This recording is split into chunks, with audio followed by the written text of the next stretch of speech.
Hi friends, എല്ലാവർക്കും AGS ക്രിയേഷൻസിൻ്റെ പുതിയൊരു എപ്പിസോഡിലേക്ക് സ്വാഗതം. നിങ്ങളെല്ലാവരും ആദ്യമായിട്ടാണ് ഈ ചാനൽ കാണുന്നതെങ്കിൽ സബ്സ്ക്രൈബ് ചെയ്യാൻ മറക്കരുതേ. അങ്ങനെ ഗോകുലും ശോഭനയും കൂടി സംസാരിച്ചു കൊണ്ടിരിക്കുന്നുണ്ട്. ആ സമയത്താണ് ഇപ്പോൾ അവിടേക്ക് അർച്ചന വരുന്നത്.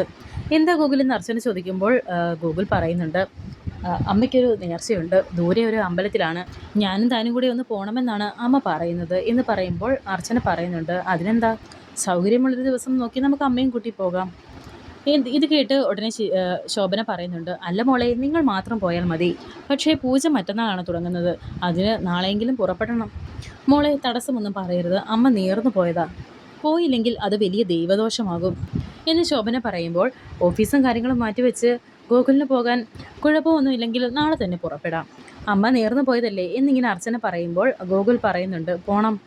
ഇത് കേട്ട് ഇപ്പോൾ അർച്ചന അവിടെ നിന്ന് പോകുന്നുണ്ട്. ഉടനെ തന്നെ ശോഭന ഇപ്പോൾ ഗോകുലിനോട് പറയുന്നുണ്ട്, എന്തേ ഇത്രയേ ഉള്ളൂ കാര്യം, നാളെ രാവിലെ തന്നെ പുറപ്പെടാൻ ഒരുങ്ങിക്കൂ എന്ന് പറഞ്ഞ് ശോഭനയും ഇപ്പോൾ പോകുന്നു. വളരെയധികം സന്തോഷത്തോടെ ഇരിക്കുന്നുണ്ട് ഗോകുൽ. ശേഷം കാണിക്കുന്നത് ഇപ്പോൾ ആരതിയാണ്. ആരതി ഇപ്പോൾ സച്ചിയുമായി സംസാരിക്കുന്നു. സച്ചി എന്തേ പറയുന്നത്?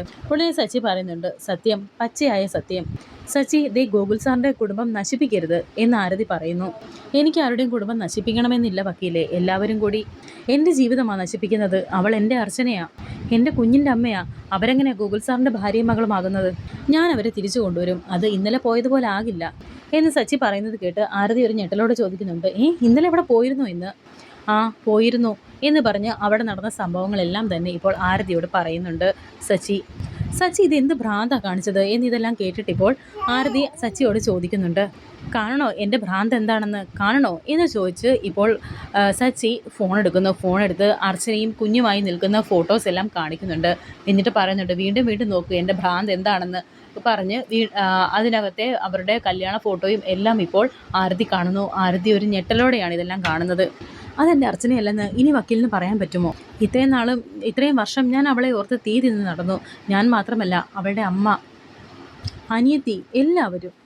തിരിച്ചു വരാത്ത അവരെ ഓർത്ത് സങ്കടം സഹിക്കാൻ കഴിയാതെ മരിച്ചെന്ന് കരുതി അമ്മ അവർക്ക് ബലിയിടാൻ വരെ പോയി. എന്നിട്ടെങ്ങനെ ഇപ്പോൾ അവൾ മറ്റൊരാളുടെ ഭാര്യയാകും? അതിൻ്റെ പിന്നിൽ എന്താണ് സംഭവിച്ചതെന്ന് എനിക്കറിയണം. എൻ്റെ അർച്ചനയും കുഞ്ഞിനെയും എനിക്ക് തിരിച്ചു വേണം. ഞാൻ ഇതുവരെ ഇത് ആരോടും പറഞ്ഞിട്ടില്ല. ഇന്നലെ ഇത്രയും പ്രശ്നങ്ങൾ മാത്രമേ ഞാൻ ഉണ്ടാക്കിയിട്ടുള്ളൂ. പക്ഷേ അമ്മയും ബാക്കിയുള്ളവരും ഇതറിഞ്ഞാലുള്ള അവസ്ഥ അറിയാമല്ലോ. എനിക്കിപ്പോൾ ഇത് ആരോടും പറയാനുള്ള ശക്തിയില്ല. അവളിപ്പോൾ വേറെ ഒരാളുടെ ഭാര്യയും എൻ്റെ മകൾ വേറെ ഒരാളുടെ അച്ഛനുമാണെന്ന് അറിഞ്ഞാൽ അവരെല്ലാവരും തകർന്നു പോകും. അവൾക്കിതെങ്ങനെ കഴിഞ്ഞു എന്നെ മറന്ന് മറ്റൊരാളുടെ ഭാര്യയായി ജീവിക്കാൻ? എനിക്കത് അറിയണം എന്നൊക്കെ സച്ചി പറയുന്നത് കേട്ട് ഇപ്പോൾ ആരതി പറയുന്നുണ്ട്, സമൃദ്ധ മാഡത്തിന് ഓർമ്മയില്ലാത്തത് കൊണ്ട് അതിനുള്ള ട്രീറ്റ്മെൻറ്റിന് പോകുമെന്നല്ലേ ഗൂഗിൾ സാർ നമ്മളോട് പറഞ്ഞത്? സമൃദ്ധ പോലും, എൻ്റെ അർച്ചന എങ്ങനെ സമൃദ്ധിയായി? ഇപ്പോൾ എനിക്കൊരു കാര്യം മനസ്സിലായി, അവൾക്കൊന്നും ഓർമ്മയില്ല. ഓർമ്മയുടെ ഒരു കണികയെങ്കിലും അവളിൽ ബാക്കിയുണ്ടായിരുന്നെങ്കിൽ. ഓർമ്മയില്ലാത്തതിൻ്റെ ഭാര്യ എല്ലാവരും കൂടി ചതിച്ചതാ. എന്ത് ചെയ്തിട്ടാലും നമുക്കിതിലൊരു പരിഹാരം ഉണ്ടാക്കാം. സച്ചി, ഇപ്പോൾ ഞാൻ പറയുന്നത് കേൾക്കണം, എടുത്തു ചാടി ഒന്നും ചെയ്യരുത് എന്നൊക്കെ പറഞ്ഞ് ഇപ്പോൾ സമാധാനപ്പെടുത്തുന്നുണ്ട് ഇപ്പോൾ ആരതി. ശേഷം ഇപ്പോൾ കാണിക്കുന്ന അവന്തികയാണ്. അവന്തികയുടെ അടുത്തേക്ക് മൂർത്തി വന്ന് പറയുന്നുണ്ട്, മേഡം, ഒരു പ്രശ്നമുണ്ടെന്ന്. നമ്മൾ സിറ്റിയിൽ നോക്കി വെച്ചിരുന്ന ആ പ്രോപ്പർട്ടി ഇല്ലേ, അതിന് സിത്താര കമ്പനി ക്യാഷ് കൊടുത്തു എന്ന് വന്ന് മൂർത്തി പറയുന്നത് കേട്ട് ഇപ്പോൾ അവന്തിക ഒന്ന് ഞെട്ടുന്നുണ്ട്. എന്നിട്ട് പറയുന്നുണ്ട്, വളരെയധികം ദേഷ്യത്തിൽ തന്നെയാണ് അവന്തിക. അതെങ്ങനെ ശരിയാകും? ആ പ്രോപ്പർട്ടി എപ്പോൾ കൊടുത്താലും നമ്മളോട് ആദ്യം പറയണമെന്ന് നമ്മൾ അവരോട് പറഞ്ഞിട്ടുള്ളതല്ലേ എന്ന് അവന്തിക പറയുമ്പോൾ മൂർത്തി പറയുന്നുണ്ട്, പണത്തിന് മീതെ പരുന്ന് പറക്കില്ല മേഡം. നമ്മളെക്കാട്ടിലും കൂടുതൽ പണം അവർ കൊടുത്തപ്പോൾ നമ്മളെ സൗകര്യപൂർവ്വം അവരങ്ങ് മറന്നു. അല്ല, നമ്മളവിടെ തുടങ്ങാനിരുന്ന ഷോപ്പിംഗ് സെൻറ്ററിൻ്റെ കാര്യം ഇനി എങ്ങനെയാണ്? വേറെ ഒരു പ്ലോട്ട് അന്വേഷിക്കേണ്ടി വരും അല്ലേ എന്നിങ്ങനെ ചോദിക്കുന്നുണ്ട് ഇപ്പോൾ മൂർത്തി. ആര് പറഞ്ഞു? കിട്ടാത്തത് പിടിച്ചു വാങ്ങണം, അതാണ് കോർപ്പറേറ്റ് ബിസിനസ്. 1,00,000 എത്താൻ പല മാർഗങ്ങളുണ്ട് മൂർത്തി. നേർവഴിയിൽ നടന്നില്ലെങ്കിൽ നേരല്ലാത്ത വഴി എന്നൊക്കെ അവന്തിക പറയുന്നത് കേട്ട് മൂർത്തി പറയുന്നുണ്ട്, എന്താ വേണ്ടതെന്ന് മാഡം പറഞ്ഞാൽ മതി, ഞാൻ ചെയ്തോളാം എന്ന്. എല്ലാത്തിൻ്റെയും അടിസ്ഥാനം സൗഹൃദങ്ങളാണല്ലോ. സിത്താര എന്ന ബിസിനസ് മാഗ്നറ്റ് എൻ്റെ ഉള്ളം കയ്യിലിരിക്കുന്നത് ഞാൻ കാണിച്ചു തരാം എന്ന് പറഞ്ഞ് ഇപ്പോൾ സിത്താരയെ വിളിക്കാൻ ഒരുങ്ങുന്നുണ്ട് അവന്തിക. സിത്താര ഇപ്പോൾ അവന്തിക വിളിക്കുന്നത് കാണുന്നു. ഹലോ അവന്തിക എന്ന് പറഞ്ഞ് സിത്താര ഫോൺ എടുക്കുമ്പോൾ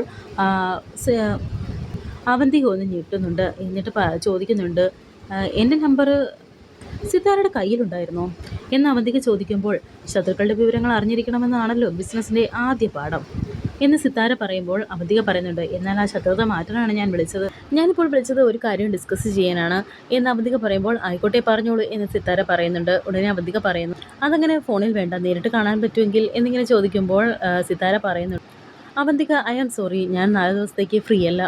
മോൾക്ക് വേണ്ടിയിട്ട് ചില പൂജയും കാര്യങ്ങളും ഒക്കെ ആയിട്ട് ദൂരെയുള്ള ഒരു അമ്പലത്തിലേക്ക് പോവുകയാണ് എന്ന് സിത്താര പറയുമ്പോൾ തുടക്കം തന്നെ നല്ല ലക്ഷണമാണല്ലോ. ഞാനും ഒരു തികഞ്ഞ ദൈവവിശ്വാസിയാണ്.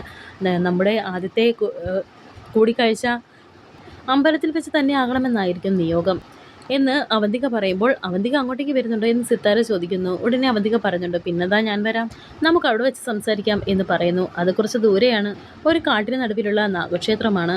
അവന്തിക ഇങ്ങനെ ബുദ്ധിമുട്ടണമെന്നില്ല, തിരിച്ചു വന്നിട്ടാണെങ്കിലും സംസാരിക്കാമല്ലോ എന്ന് സിത്താര പറയുമ്പോൾ ചില കാര്യങ്ങൾ അങ്ങനെ നീട്ടിവെക്കാൻ പറ്റുന്നതല്ലല്ലോ. ഞാനും വരാം അമ്പലത്തിലേക്ക്, എനിക്ക് ഈ കാര്യങ്ങളൊക്കെ വലിയ വിശ്വാസമാണ്, പ്രാർത്ഥിക്കുകയും ചെയ്യാമല്ലോ എന്നിങ്ങനെ അവന്തിക പറയുമ്പോൾ ശരി എങ്കിൽ നമുക്ക് അവിടെ വെച്ച് കാണാം എന്ന് സിത്താര പറയുന്നു. എന്ന് പറഞ്ഞ് ഇപ്പോൾ അവർ ഫോൺ വയ്ക്കുന്നുണ്ട്. ഫോൺ വെച്ചതിന് ശേഷം ഇപ്പോൾ അവന്തിക മൂർത്തിയോട് പറയുന്നു, മൂർത്തി നാളെ ഏതോ പട്ടിക്കാട്ടിലെ ഒരു അമ്പലത്തിലേക്കൊന്ന് പോകണം, സിത്താരയെ കണ്ട് കാര്യങ്ങൾ നടത്തിയെടുക്കണം എന്ന് അവന്തിക പറയുമ്പോൾ ഡീറ്റെയിൽസ് കിട്ടിയ പാടെ മാഡം എനിക്ക് അയച്ചേക്ക്, പോകാനുള്ള ഏർപ്പാടുകൾ ഞാൻ ചെയ്തേക്കാം എന്ന് മൂർത്തി പറയുന്നുണ്ട്. അങ്ങനെ ഇപ്പോൾ മൂർത്തി അവിടെ നിന്നും പോകുന്നു. അങ്ങനെ ഓരോന്നും ആലോചിച്ച് നിൽക്കുന്നുണ്ട് ഇപ്പോൾ അവന്തിക. ശേഷം ഇപ്പോൾ കാണിക്കുന്നത് ഗോകുലിനെയും അർച്ചനയുമാണ്. അവരിപ്പോൾ കാറിൽ അമ്പലത്തിലേക്ക് പോയിക്കൊണ്ടിരിക്കുന്നു. ഗോകുലാണെങ്കിൽ ഇപ്പോൾ വളരെയധികം സന്തോഷത്തിലാണ്.